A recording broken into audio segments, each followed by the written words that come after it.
Hi ಎಲ್ರಿಗೂ ನಮಸ್ಕಾರ. Welcome back to my channel. ನಾನಿವತ್ತು ತುಂಬಾ ಸ್ಪೆಷಲ್ ಮತ್ತು ಟ್ರೆಡಿಷ್ನಲ್ ಸ್ವೀಟ್ ಆಗಿರೋಂಥ ಹೋಳಿಗೆ ಮತ್ತು ಸೀಕರ್ಣಿನ ಹೇಗೆ ಮಾಡೋದು ಅಂತ ತೋರಿಸ್ಕೊಡ್ತಾ ಇದ್ದೀನಿ. ಹಾಗಿದ್ರೆ ಬನ್ನಿ ನೋಡೋಣ ಹೇಗೆ ಮಾಡೋದು ಅಂತ. ಫಸ್ಟ್ ಇಲ್ಲಿ ಒಂದು 4 ಮ್ಯಾಂಗೋನ ತೊಗೊಂಡಿದ್ದೀನಿ. ಇದು ಕಲರ್ ನೋಡ್ತಾ ಇದ್ದರೆ ಆ್ಯಪಲ್ ಥರನೇ ಅನಿಸ್ತಾ ಇದೆ. ಇದೇನು ಹೆಸರು ಅಂತ ನನಗೂ ಗೊತ್ತಿಲ್ಲ. ನಿಮ್ಗೆ ಏನಾದರೂ ಗೊತ್ತಿದ್ದರೆ ಕಮೆಂಟ್ ಮಾಡಿ ತಿಳಿಸಿ.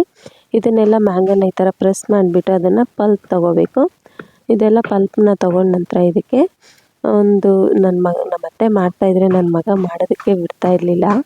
1 ಟೇಬಲ್ ಸ್ಪೂನಷ್ಟು ಗಸಗಸೆನ ಹಾಕ್ಕೊಂಡು, ನಿಮ್ಗೆ ಏನಾದರೂ ಏಲಕ್ಕಿ ಫ್ಲೇವರ್ ಇಷ್ಟ ಆಗುತ್ತೆ ಅನ್ನೋದಾದರೆ ಒಂದು ಅರ್ಧ ಟೇಬಲ್ ಸ್ಪೂನಷ್ಟು ಏಲಕ್ಕಿ ಪೌಡರ್ನ ಹಾಕ್ಕೊಳ್ಳಿ.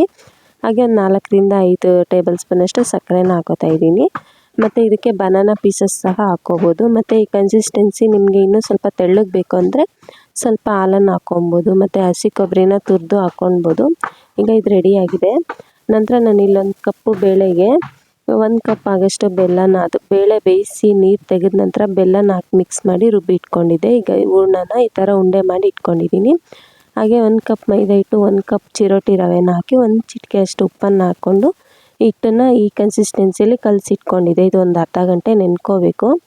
ನಂತರ ಇದನ್ನು ಸ್ವಲ್ಪ ಎಣ್ಣೆ ಹಾಕ್ಕೊಂಡು ಈ ಥರ ಎಲ್ಲ ಒಂದೊಂದು ಸರಿ ಮಿಕ್ಸ್ ಮಾಡಿ ತೊಗೋತಾ ಇದ್ದೀನಿ.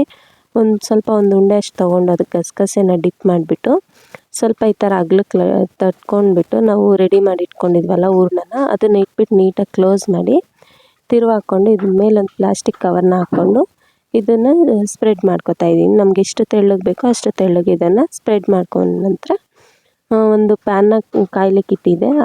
ಅದು ಸಹ ಕಾದಿದೆ ತವ. ಅದ್ರ ಮೇಲೆ ಹಾಕ್ಕೊಂಡು ಈ ಥರ ಎತ್ಕೊಂಡು 2 ಸೈಡು ಗೋಲ್ಡನ್ ಬ್ರೌನ್ ಕಲರ್ ಬರೋ ತನಕ ಸುಟ್ಕೊಂಡ್ರೆ ಹೋಳಿಗೆ ರೆಡಿ ಆಯಿತು. ನೋಡಿದ್ರಲ್ವ ಎಷ್ಟು ಚೆನ್ನಾಗಿ ಮಾಡ್ಕೋಬೋದು ಅಂತ. ನೀವು ಸೀಕರ್ಣಿ ಮಾಡಿದ್ವಲ್ವ, ಇದನ್ನು ದೋಸೆ ಜೊತೆ, ಚಪಾತಿ ಜೊತೆ, ಪೂರಿ ಜೊತೆ ತಿನ್ಬೋದು. ತುಂಬಾ ಚೆನ್ನಾಗಿರುತ್ತೆ. ಹೋಳಿಗೆ ಜೊತೆ ಅಂತೂ ತುಂಬಾ ಸ್ಪೆಷಲಾಗಿರುತ್ತೆ. ತುಂಬ ಟ್ರೆಡಿಷ್ನಲ್ ಸ್ವೀಟು, ಹಾಗೆ ತಿನ್ನೋದಕ್ಕೂ ಸಹ ತುಂಬಾ ಚೆನ್ನಾಗಿರುತ್ತೆ. ನೀವು ಒಮ್ಮೆ ಟ್ರೈ ಮಾಡಿ ಮ್ಯಾಂಗೋ ಸೀಸನ್ ಮುಗಿಯೋಕ್ಕೆ ಮುಂಚೆ. ಹಾಗೆ ಇನ್ನೂ ಈ ಥರ ಈಸಿ ಆ್ಯಂಡ್ ಸಿಂಪಲ್ ರೆಸಿಪಿಗೋಸ್ಕರ ಐಶ್ರೀ ವಿಹಾನ್ ಯೂಟ್ಯೂಬ್ ಚಾನಲ್ನ ಸಬ್ಸ್ಕ್ರೈಬ್ ಮಾಡ್ಕೊಳ್ಳೋದನ್ನು ಮರಿಬೇಡಿ. ಈ ವಿಡಿಯೋ ಇಷ್ಟ ಆಗಿದರೆ ಪ್ಲೀಸ್ ಲೈಕ್ ಮಾಡಿ. Thank you for watching.